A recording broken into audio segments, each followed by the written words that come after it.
Hello friends, எல்லோரும் எப்படி இருக்கீங்க? இன்றைக்கி நம்ம ஈவிடி கிச்சனில் செய்ய போகிற ரெசிபி ப்ளம் கேக். கிறிஸ்மஸ்னாலே எல்லாருக்கும் ஃபஸ்ட் ஞாபகம் வருது ப்ளம் கேக்கு தாங்க. ஸோ அந்த கேக்கு இன்றைக்கி எக்கும் யூஸ் பண்ணாமல், மைதாவும் யூஸ் பண்ணாமல், கோதுமை யூஸ் பண்ணி செய்ய போகிறோம். அதுவும் ரேஷனமான கோதுமை யூஸ் பண்ணி. ஓகே, ஃபஸ்ட் நம்ம கேரமல் ரெடி பண்ணணும். அதுக்காக ஒரு 1/2 கப் சுகரை லோ ஹீட்டில் மெல்ட் பண்ணிக்கிட்டேன்.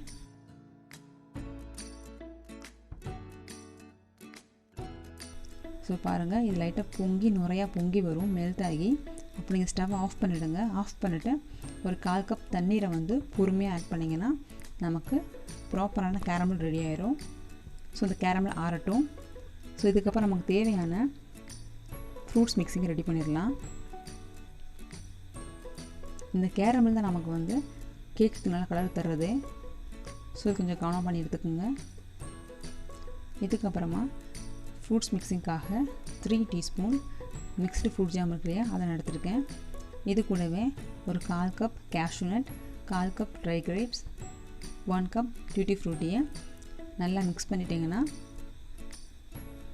மிக்ஸ் பண்ண இந்த ஃப்ரூட் மிக்சிங்கை கேரமல் கூட நம்ம சோக் பண்ணி எடுத்து வச்சிடணும்.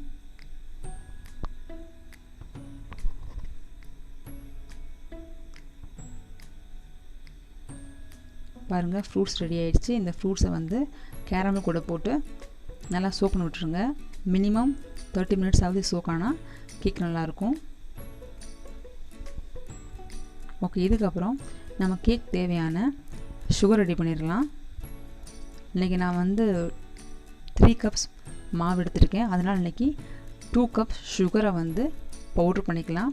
2 கப் சுகருக்கு 2 துண்டு பட்டை, 6 லவங்கம், 6 ஏலக்காய் இதெல்லாம் போட்டு சுகர் நல்லா பவுடர் பண்ணிடலாம். ஓகே, ரெடி ஆகிடுச்சுங்க சுகர் பவுடர். ஸோ இதுக்கப்புறமா கேக் செய்கிறதுக்கு முன்னாடி கேக் டின்னர் ரெடி பண்ணணும். சப்போஸ் உங்கள்கிட்ட பட்டர் ஷீட் இல்லைன்னா இது மாதிரி ஆயில் அப்ளை பண்ணிக்கோங்க. ஆயில் அப்ளை பண்ணிவிட்டு நம்ம எந்த மாவு யூஸ் பண்ணுறோமோ அதே மாவில் கொஞ்சம் எடுத்து ஸ்ப்ரிங்கிள் பண்ணிட்டிங்கன்னா நமக்கு டின்னர் ரெடி ஆயிரும். ஓகே, டின்னர் ரெடி ஆயிடுச்சு. ஸோ இதுக்கப்புறமா நல்ல ஃப்ளஃபியாக சாஃப்டாக கேக் வரணும் அப்படின்னா நீங்கள் மாவு கூட பேக்கிங் பவுடர், சோடா எல்லாம் போட்டு சீவ் பண்ணி எடுத்துக்கோங்க. ஸோ அதுக்காக நான் சீவ் பண்ணுறேன். மற்றபடி கோதுமை மாவை சீவ் பண்ணக்கூடாது. நான் ஜஸ்ட் மிக்சிங்காக சீவ் பண்ணுறேன். ஸோ 3 கப்ஸ் கோதுமை மாவு, 1/2 teaspoon baking powder, 1 teaspoon baking சோடாவை சளிச்சு எடுத்துக்கிட்டேன். பாருங்கள், நான் மாவை திருப்பி உள்ளே கொட்டிடுறேன். ப்ராப்பராக மிக்சிங்காக தான் அந்த மாதிரி நான் சளிச்சேன், அவ்வளோதான். ஸோ மிக்ஸ் பண்ணதுக்கு அப்புறமா நம்ம கேக் செய்ய ஆரம்பிச்சிடலாம். ஸோ மிக்ஸ் பண்ணதுக்கப்புறமா நம்ம பேட்டருக்கான 2 கப் மில்கை ஒரு அகலமான பாத்திரத்தில் எடுத்துக்கலாம். கொஞ்சம் அகண்ட பாத்திரம் அப்படின்னா நமக்கு ஏரேஷன் ப்ராப்பராக இருக்கும், கேக்கும் ரொம்ப சாஃப்டாக சூப்பராக வரும். ஓகேங்க, இப்போ மில்க்கு கூட சுகர் பவுடர் இருக்கு இல்லையா, அதை மிக்ஸ் பண்ணிக்கலாம்.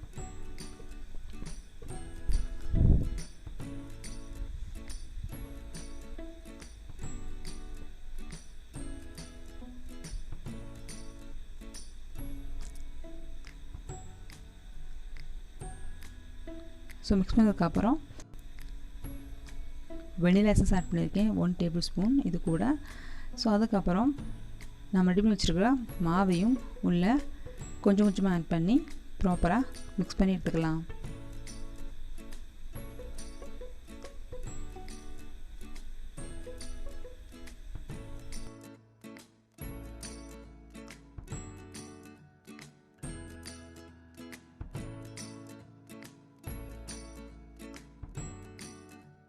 ஒரு 1/2 கப் குக்கிங் ஆயில், முடிஞ்சால் ரீஃபைண்ட் ஆயில் எடுத்துக்கோங்க. ஸோ ஒரு 1/2 கப் ரீஃபைண்ட் ஆயில் எடுத்தாச்சு. அதை மிக்ஸ் பண்ணிவிட்டு ஒரு 2 டீஸ்பூன் வினிகர் ஆட் பண்ணுறேன். சப்போஸ் உங்கள்கிட்ட வினிகர் இல்லைன்னா நீங்கள் தாராளமாக லெமன் ஜூஸ் ஆட் பண்ணிக்கலாம் வினிகருக்கு பதிலாக. அவ்வளோதாங்க, பேட்டர் ரெடி ஆகிடுச்சு. ஸோ இதுக்குள்ளே நம்ம ஃபைனலாக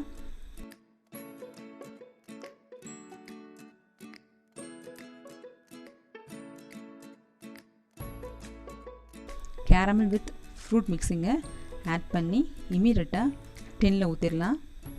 ஸோ மறக்க வேணாங்க, பேட்டர் ரெடி பண்ணுறதுக்கு முன்னாடியே கேக் டின்னு ரெடி பண்ணணும், ப்ளஸ் ஓவனையும் ஹீட் பண்ணி வச்சிடணும். சப்போஸ் நீங்கள் குக்கரில் பண்ணுறீங்கன்னா குக்கரை வந்து ப்ரீஹீட் பண்ணி வச்சிடணும், இல்லை ஓவனில் பண்ணுறீங்கன்னா ஓவனையும் ப்ரீஹீட் பண்ணி வச்சிடணும். ஓகேங்க. இப்போ ப்ரீஹீட் பண்ண ஓவனில் நம்ம பேட்டரை வச்சு எடுத்துடலாம். சப்போஸ் உங்கள்கிட்ட வந்து டின் இல்லை அப்படின்னா ஸ்டெயின்லெஸ் ஸ்டீல் வெசலும் யூஸ் பண்ணலாம். நான் அதில் இன்றைக்கி வச்சு காட்டுறேன். டெம்பரேச்சர் இன்றைக்கி நான் செட் பண்ணது வந்து 180 டெம்பரேச்சர் 30 to 40 மினிட்ஸ் ஆச்சு எனக்கு கேக் ரெடி ஆகிறதுக்கு. சூப்பராக ரெடி ஆகிடுச்சுங்க. ஓகே, நல்லா கூலாகவும் ப்ராப்பராக கட் பண்ணி சர்வ் பண்ணிடலாம். சூப்பரான சாஃப்டான பிளம் கேக் ரெடி ஆகிடுச்சுங்க. உங்களுக்கு இந்த ரெசிபி பிடிச்சிருந்தா மறக்காமல் ஒரு லைக் கொடுங்க. நம்ம சேனலில் ஃபஸ்ட்டு நீங்கள் பார்க்குறீங்கன்னா சப்ஸ்கிரைப் பண்ணி வச்சுக்கோங்க, பக்கத்துலேயே பெல் ஐக்கனையும் கிளிக் பண்ணிடுங்க. நம்ம இனி போடுற எல்லா வீடியோஸும் உங்களுக்கு நோட்டிஃபிகேஷனாக வந்து சேரும். Thank you for your support. Bye friends.